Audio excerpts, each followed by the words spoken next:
Bonjour les amis, bienvenue dans cette séquence dans laquelle on va enchaîner par cette troisième vidéo pour préparer le concours d'accès en première année préparatoire de l'ENSAM. Alors, je vous ai choisi des questions-réponses et avec un niveau de difficulté un peu plus. Et donc, courage et gardez votre motivation et votre énergie. On va commencer. Alors, la première question qui s'installe dans le domaine des nombres complexes, c'est de l'algèbre. Dans l'énoncé est le suivant. Dans le plan complexe muni d'un repère orthonormé direct, on considère les points A, B et C d'affixes respectivement A égale à 2, B égale à moins 1 plus I racine de 3 et C égale moins 1 moins I racine de 3. Donner la forme trigonométrique de Z et en déduire l'angle θ de la rotation qui transforme B en C. Alors, je vous laisse faire le tour de la question et faire un effort de résolution. Vous pouvez toutefois arrêter la vidéo pour faire le tour de la question. Alors, pour ma part, donc je vais passer à la correction. Et je sais bien que la majorité d'entre vous ne vont pas trouver assez de problèmes, mais pour ma part, je cible à vous orienter vers une astuce, une démarche fructueuse, une technique qui vous permettra d'appliquer des astuces qui vont vous permettre de gagner un peu de temps, c'est assez important, et aussi d'avoir la bonne réponse correcte. Vous savez qu'on demande le résultat, donc côté rédaction n'est pas tellement important dans ce type d'évaluation. Et donc, il faut travailler astucieusement. C'est ça l'objectif. Alors, CZ égale à C moins A sur B moins A, je vais remplacer. Alors, je vais remplacer, la première remarque, c'est que je vais remplacer 3 par racine de 3 au carré. Et puis, je vais factoriser par racine de 3. Finalement, je vais obtenir racine de 3 plus I sur racine de 3 moins I. Jusqu'à ce point, je ne peux rien faire que travailler traditionnellement en multipliant par la partie conjuguée, ce qui va me donner en fin de compte 1 demi plus I racine de 3 sur 2, ce qui pourrait s'écrire l'exponentielle en écriture exponentielle EIpi sur 3. Alors, en gardant cette expression d'écriture sous la forme exponentielle, on peut bien voir après développement qu'on a l'égalité C moins A égale à l'exponentielle I pi sur 3B moins A, ce qui équivaut à traduire qu'il s'agit d'une rotation qui transforme le point B en C, et cette rotation est caractérisée par le centre A et l'angle pi sur 3. Je vous laisse voir.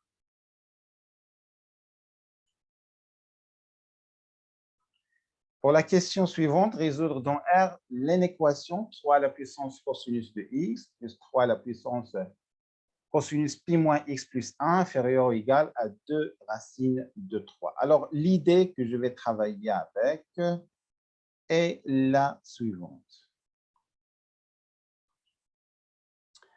Alors, je vais tout d'abord remplacer cosinus de pi moins x par moins cosinus de x pour trouver ce résultat. Vous pouvez tracer le cercle unité ou bien le cercle trigonométrique et vous allez s'apercevoir que le cosinus de pi moins x, c'est exactement moins cosinus de x. Alors, pour moi, je vais décomposer cette puissance. Donc, c'est 3 à la puissance moins cosinus de x fois 3. Donc, c'est 1 sur 3 à la puissance cosinus de x. Et ceci va me permettre d'avoir la même quantité. Regardez, 3 à la puissance cosinus x, 3 à la puissance cosinus x.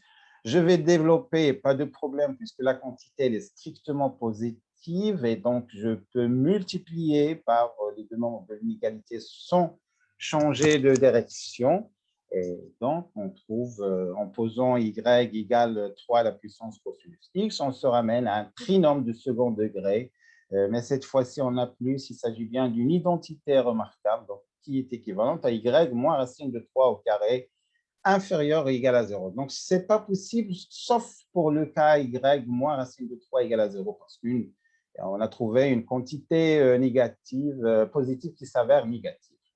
Et donc, ceci équivaut à écrire y égale racine de 3. Or, la racine de 3, c'est 3 à la puissance 1 demi. Je vais garder la même base des puissances.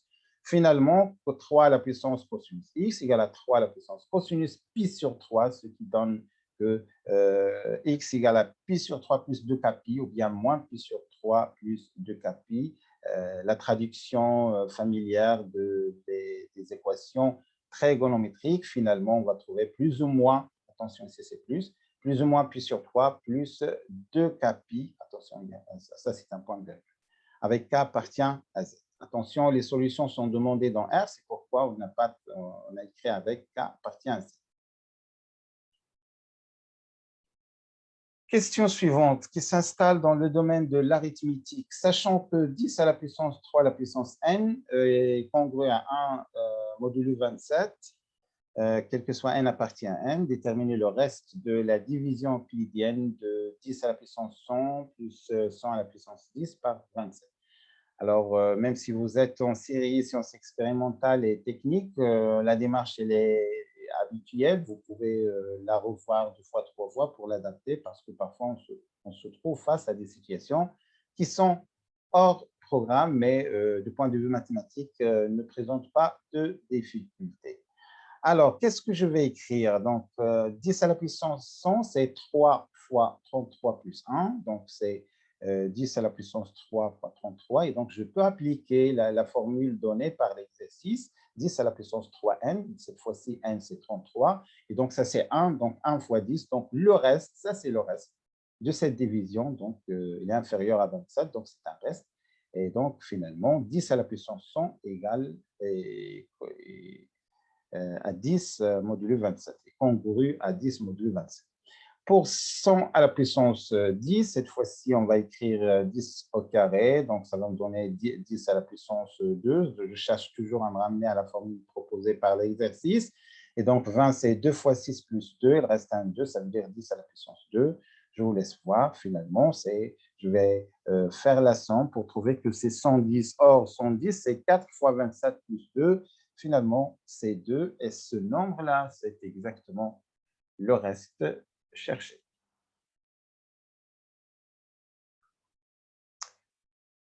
Un autre exercice, cette fois-ci, qui s'installe dans le domaine fonctionnel, les équations différentielles. Alors, je sais bien qu'une partie du programme n'a pas bien détaillé cette partie concernant les équations différentielles de second ordre, un seul inconnu.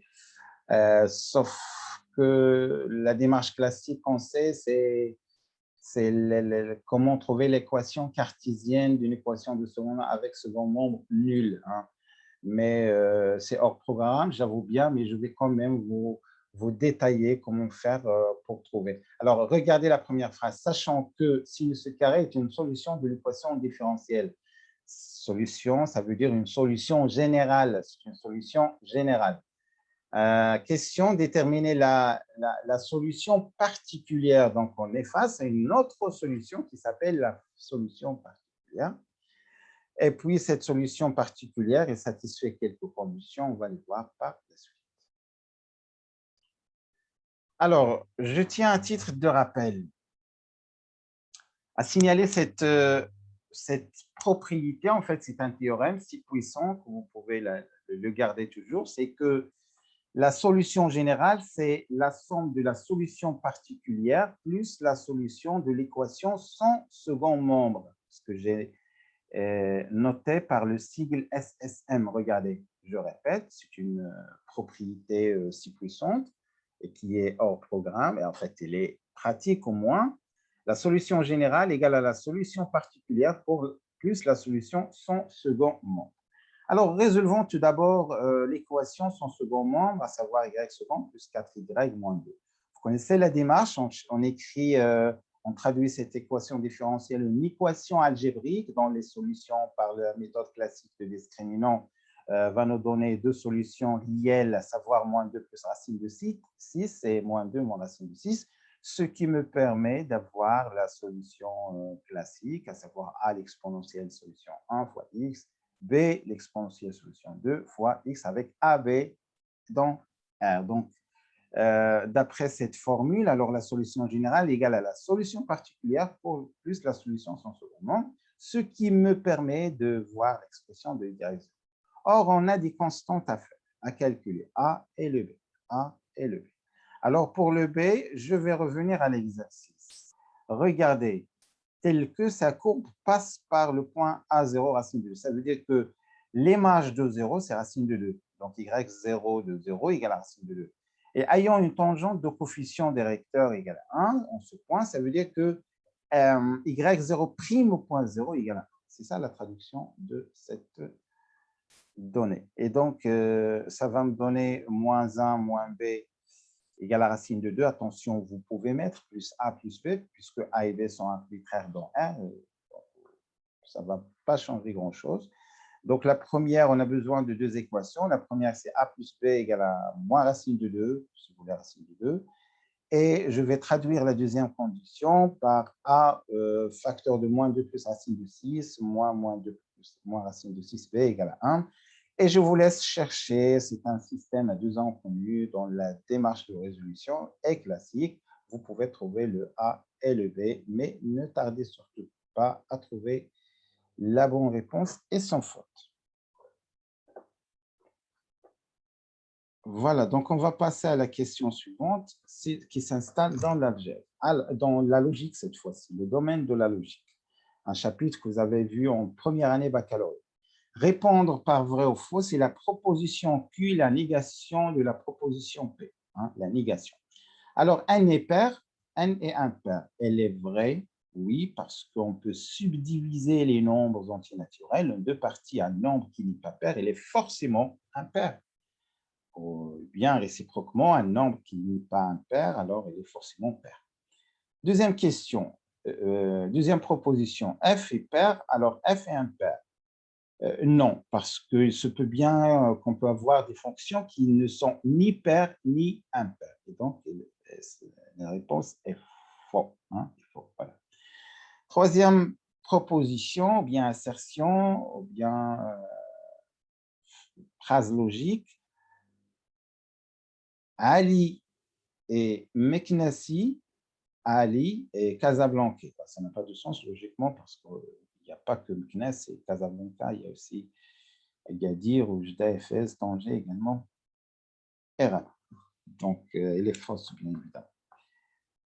La quatrième question, Mohamed ne voyage jamais sans bagage et Mohamed voyage toujours avec des bagages. Alors, ce n'est pas des mathématiques, c'est un langage et ça va toucher aussi, également le langage naturel. Mais quand même, si on relit la chose, on trouve que c'est le même sens. C'est le même sens. Donc, il n'y a pas de négation. Si quelqu'un ne voyage jamais avec ses bagages, alors il voyage toujours avec son bagage, alors il voyage toujours avec ses bagages. Donc, ce n'est pas la négation. Voilà donc pour ces questions. Je vais passer à la question suivante. Déterminer trois réels ABC en progression arithmétique telle que A plus B plus C égale à 9 et A au cube plus B au cube plus C au cube égale 153. Attention, on dit 153 et non pas 153. Hein. Pour un examen oral, il faut être prudent. Hein. Donc, logiquement, on a trois variables, trois inconnus à chercher et on a deux équations. Donc, c'est insuffisant de trouver les réponses. Qu'est-ce qu'on va faire? Il nous faut une troisième équation. C'est ce qu'on va traduire le progression arithmétique. Que A, B, C sont en progression arithmétique. Alors, A plus C égale à 2B. Attention ici, il manque un B. Oui, c'est une occasion pour l'écrire. On va l'écrire. Je n'arrive pas vraiment à trouver, mais comme ici, il manque un B. Hein. Ici, il manque un B. Voilà, je l'ai trouvé. Donc, je vais écrire mon B. Voilà. Donc, à retenir, ce résultat, il est vraiment important. Donc, pour une progression qui est qui est trois nombres en progression géométrique, AC égale à B au carré. AC égale à B au carré. Retenez ces formules. Donc, A plus C égale à 2B, A plus B plus C égale à 9. Et donc, A au cube plus B au cube plus C au cube égale 153. Et donc, la première et la deuxième vont me donner très rapidement 3B égale à 9. Ça veut dire que, voilà, B égale à 3. C'est gagné, j'ai trouvé mon B.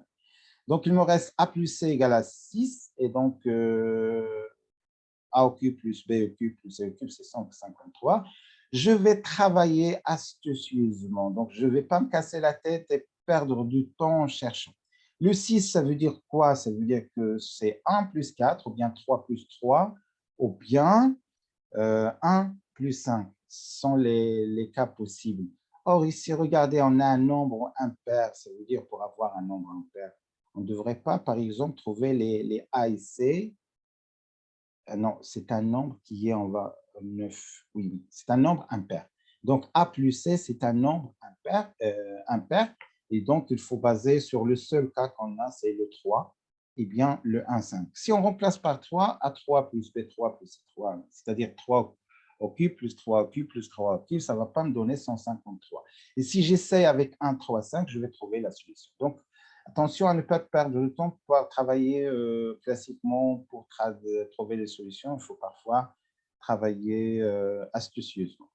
Question suivante. Soit f une fonction continue telle que f de a plus b moins x égale f de x. On pose i égale l'intégrale de ab f de x et j égale l'intégrale de ab x f de x. Question, calculer j en fonction de i. Je vais traduire cette expression en fonction continue. Ça veut dire tout simplement que ça va me donner que l'intégrale existe. Alors, voilà ce que je vous propose. C'est ce qu'on appelle le changement de la variable.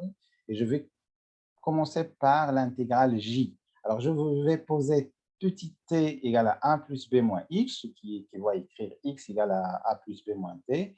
Alors, si x égale à 1, on trouve que t égale à b. Et si x égale à b, on trouve que t égale à a. Et si je dérive cette ligne, alors d de t sont des constantes, 0, donc moins dx. Voilà.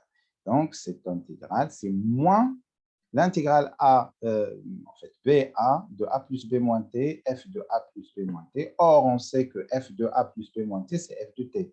Donc, il va me rester un t. Je vais décomposer ici a plus b, sauf que cette intégrale, c'est exactement l'intégrale j. Regardez, je vais la faire passer de l'autre côté. Donc, c'est la même expression.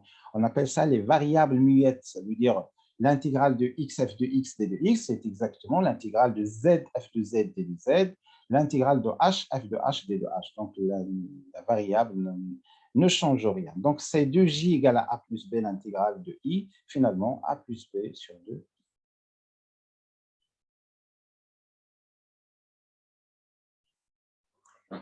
Pour n appartient à n étoile, on pose Sn égale a au carré plus 2 carré plus 3 carré jusqu'à n carré, soit k un entier compris entre 1 et n. Utilisez l'égalité k plus 1 en cube moins k au cube égale à 3 k au carré plus 3k plus 1 pour calculer Sn. Alors, arrêtez la vidéo pour faire votre recherche.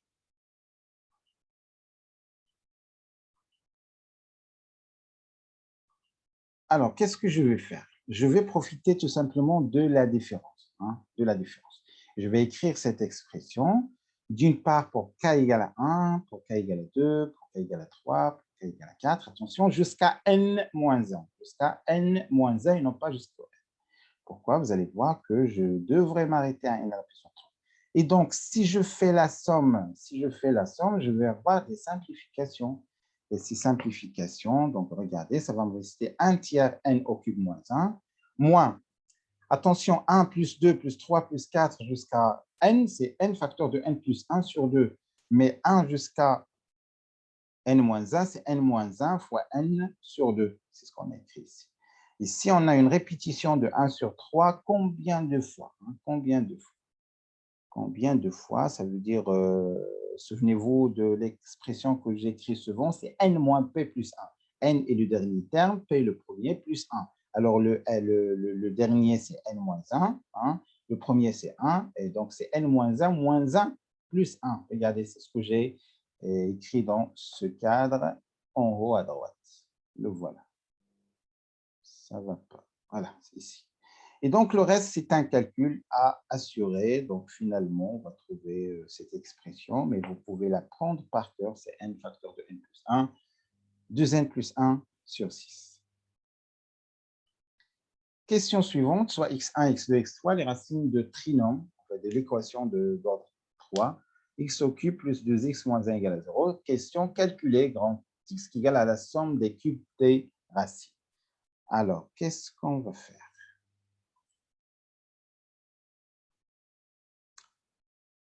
Je vais écrire le polynôme proposé, hein, x au cube plus 2x moins 1, sous cette forme factorisée x moins x1, x moins x2, x moins x3.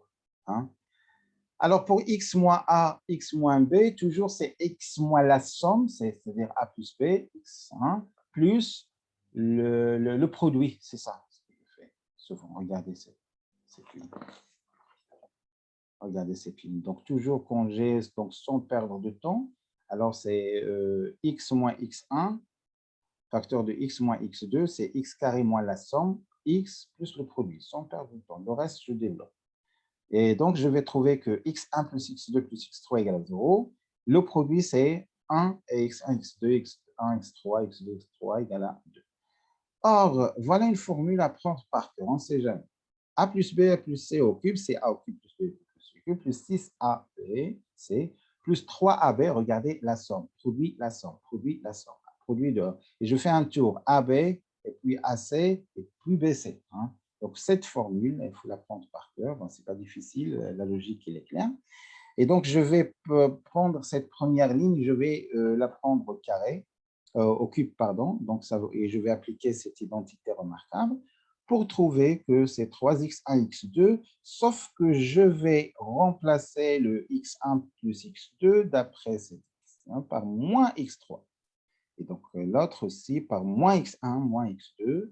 Et quand je remplace, je vais trouver 6 moins 3, moins 3, moins 3. Donc, finalement, je vais trouver que le x demandé égale à 3. Il faut faire ce calcul. Hein. De ma part, je me contente de vous donner des orientations. Et ça et des astuces, ça, c'est le plus important. Mais attention, il faut faire la tâche à la main. Refaire et la refaire. Question dernière, résoudre dans z carré l'équation 198x plus 212y égale à 36. Alors, on appelle ce type d'équation les équations de Diophante, qui s'installent dans le chapitre de l'arithmétique pour la classe de deuxième année baccalauréat et sciences mathématiques, mais ça n'empêche pas que vous pouvez trouver les solutions parce que je vais vous proposer la méthode. Hein, je vais vous proposer la méthode. Tout d'abord, on commence par, avant de faire n'importe quoi, hein, n'importe quelle démarche, il faut s'assurer que cette équation, il admet des solutions. Voilà donc le rappel. Soit D, le PGCD de A et B, de l'équation avec A et B sont les coefficients respectifs de X et Y égale à C, la constante. Alors, cette équation, il admet une solution si D, le PGCD, qui est dans ce cas-là le PGCD de 192 et 216, je pense que c'est 9, hein, c'est 9, voilà. Et 9 divise C, et donc cette équation, effectivement, il admet des solutions. Alors, je vais commencer par chercher la solution particulière. Je peux faire un petit tâtonnement. 1, 1, moins 1, moins, pour ma part, je fais moins 2, et ça marche. Hein. Moins de 2, c'est une solution particulière. Et donc, quand je remplace, et je vais faire la différence de ces deux équations, 1 et 2, hein, je vais me débarrasser de ce second membre. Et finalement, je vais trouver que après cette écriture, et après simplification, que 11x moins x0, x0 il est connu, c'est moins 2, y0, attention ici c'est y0, hein, y moins y0, il faut corriger. Hein. Moins y0 égale ceci. Donc, on a un théorème, puissant d'ailleurs, c'est le théorème de Gauss. 11 et 12 sont clairement premiers entre eux, donc le 11, il divise cette quantité, et le 12, il divise cette quantité. Je vais traduire ceci par écrire moins y plus x0 égale 11k, et x moins x0 égale à 12k', puisqu'il divise, mais ce n'est pas le même k' forcément. Sauf lorsqu'on remplace, ou bien on trouve que k égale à k', ou bien vous pouvez garder tout simplement l'expression de y et la remplacer dans la première expression pour avoir le même cas. Hein. Donc, la solution, finalement, c'est en fait l'ensemble des solutions. Il s'agit d'une infinité de solutions. C'est x égale moins 2 moins 12k, y 2 moins 11k, avec k partie à z. Voilà, donc j'espère que j'ai donné quelque chose. Si vous avez des remarques, des propositions, des suggestions, n'hésitez pas surtout à me partager ce que vous pensez. Et si vous avez également des sujets, vous pouvez me l'envoyer, on va corriger ça ensemble. Je vous donne rendez-vous pour une autre occasion pour travailler un peu plus avec un peu plus de difficultés. Bonne continuation et à la prochaine.